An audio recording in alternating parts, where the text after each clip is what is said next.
Hey there! Welcome to Usable Wisdom, where we will be sharing with you the latest tips and tricks in the financial space, as well as business and entrepreneurship. And for today's video, we will be talking about why you should buy these 6 Vanguard index funds in 2022. So make sure to subscribe and hit the notification bell so you will be updated whenever we upload new videos. It's free, and you can always change your mind later on. And that way, you can also be easily notified whenever we upload new ideas on how to earn more money. So it's a win-win. With that said, let's continue. The Vanguard Total International Stock Index Fund, also known as VTIAX, is ranked 6th. This fund aims to follow the performance of the FTSE Global All Cap ex-US Index, which is an index intended to gauge the performance of stock markets outside of the US. Particularly, this fund is globally exposed. For most investors and passive investors in particular, having some overseas exposure in your portfolio will help you increase diversification. That is if you invest largely in passive index funds or passive exchange-traded funds, or ETFs, which is likely what the majority of you are doing without even recognizing it. About 7,532 international stocks are now held by this Vanguard fund, with Taiwan Semiconductor, Nestle, Samsung, and a few other companies that you may or may not be familiar with being among its top holdings. A $10,000 investment made 10 years ago would be worth close to $19,000 today because the average 10-year return is currently 6.61%. This fund is not intended to serve as a core position in your portfolio, and I want to highlight that once more. In other words, in my opinion, it shouldn't account for more than 10 to 15% of your whole portfolio. This index fund's expense ratio is 0.11%, which equates to an annual cost of $11 on a $10,000 investment. It is very important to note that the majority of Vanguard index funds, including this one, do have a $3,000 minimum investment requirement. To invest your money, you need to have at least $3,000. However, a solution is accessible. The exchange-traded fund counterpart for this exact product is VXUS. Exchange-traded funds are another option for the majority of Vanguard index products. The only investment required for this ETF is one ETF, which is currently trading for about $61. The Vanguard Mega Cap Growth Index Fund is the next item on the list.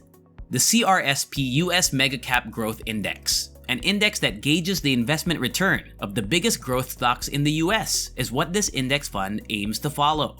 Since this is an extremely specialized index fund that only invests in a limited fraction of the stock market and currently holds 102 equities from some of the biggest firms in the world, it's not surprising that it has generated a 10-year return of 18.09%.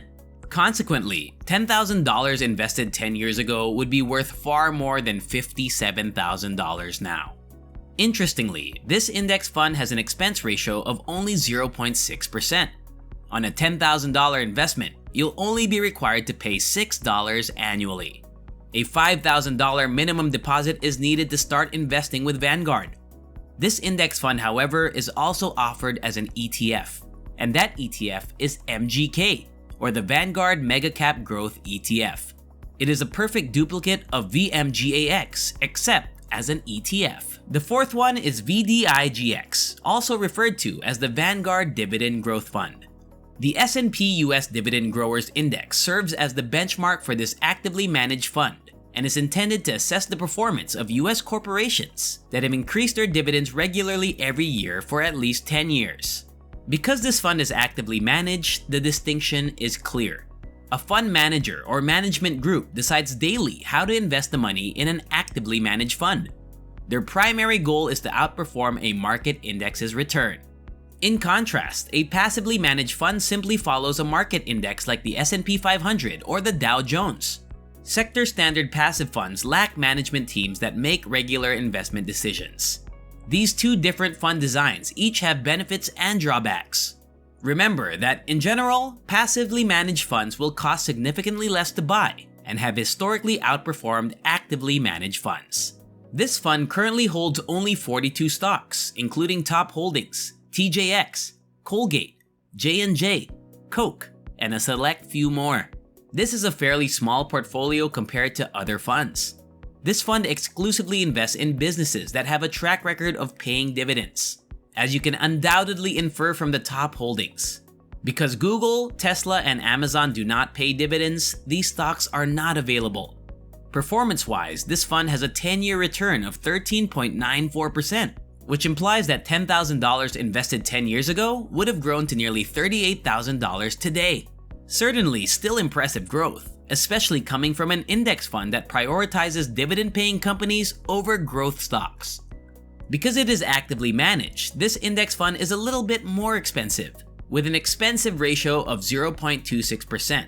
You can anticipate paying $26 annually on $10,000 invested. Even though this one does have a $3,000 minimum investment requirement, there are other extremely excellent, inexpensive ETF alternatives. Even though Vanguard doesn't offer a precise ETF substitute for this index fund, I think both VIG and VOIM are fantastic ETF alternatives. Now, before we proceed to the next one, feel free to leave a comment below on which of these funds you like the most so far. Finished? Now, how about we keep going? Third on the list is VTIAX, also known as the Vanguard Growth Index Fund, the CRSP US Large Cap Growth Index. A benchmark that represents growth stocks of significant US corporations is what this fund aims to mimic. This index fund is particularly focused on large cap growth equities in addition to growth stocks in general. The fact that this index fund is not extremely diversified creates an issue. But in a perfect world, you would pair this bond with another index fund that holds medium and small cap stocks, in addition to large cap stocks. The 267 stocks that make up this index fund's top holdings include companies like Apple, Microsoft, Google, Amazon, and other well-known brands. Given that the current average term return of 17.41%, $10,000 invested 10 years ago would be equivalent to about $50,000 now. Given that the goal of the game is to encourage growth, this makes it reasonable.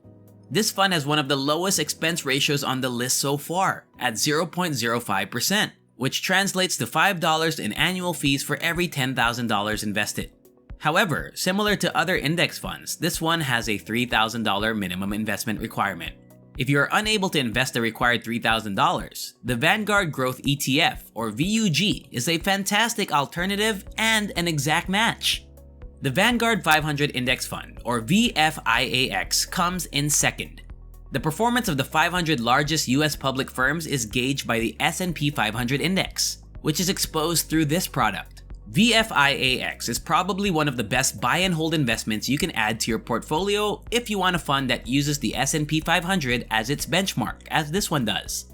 Given that it invests in the S&P 500, it shouldn't be surprising that this fund holds around 500 different stocks, with top holdings in several prominent US companies such as Apple, Microsoft, and Google. $10,000 invested 10 years ago would have grown to almost $44,000 today, because this fund has produced an average annual return of 15.39% over the past decade. One of the list's lowest expense ratios at 0.04% belongs to this index fund. With $10,000 invested, you only have to pay $4 annually. And to get around the $3,000 minimum investment restriction, the ETF equivalent, VO0, which also offers a lower expense ratio, is an easy way to invest. Today, the majority of investors who include this index fund in their portfolio do so as a core position. Any long-term portfolio's core holdings serve as its focal investments and typically account for the great bulk of the portfolio's holdings. It is imperative that you have a core investment in your portfolio with a track record of steady growths and returns. The Vanguard Total Stock Market Index Fund, also known as VTSAX, is the top index fund on this list. The CRSP US Total Stock Market Index, which is an index that essentially encompasses the whole US stock market, including large, mid, small, and micro-cap stocks, is what VTSAX aims to track. And with a 10-year average return of 15%, $10,000 invested 10 years ago would be equivalent to nearly $43,000 today. But given that its historical returns were lower than those of the other funds on this list, why is this index fund ranked number 1? This is primarily because this fund still offers a really strong return while still being diversified across several industries and market caps. For instance, this fund currently owns 4,139 stocks. That's companies like Apple, Microsoft, Google, etc. You just have to spend $4 per year on $10,000 invested. because this index fund's expense ratio is so low at 0.04%. And finally, you can just invest in the ETF counterpart, VTI, or the Vanguard Total Stock Market ETF, if you would like to invest in this fund without having to meet the $3,000 minimum. Thanks for watching. I hope this video helped teach you something new. And if you enjoyed this video, please subscribe and click the notification bell for more content like this. Until the next one, bye!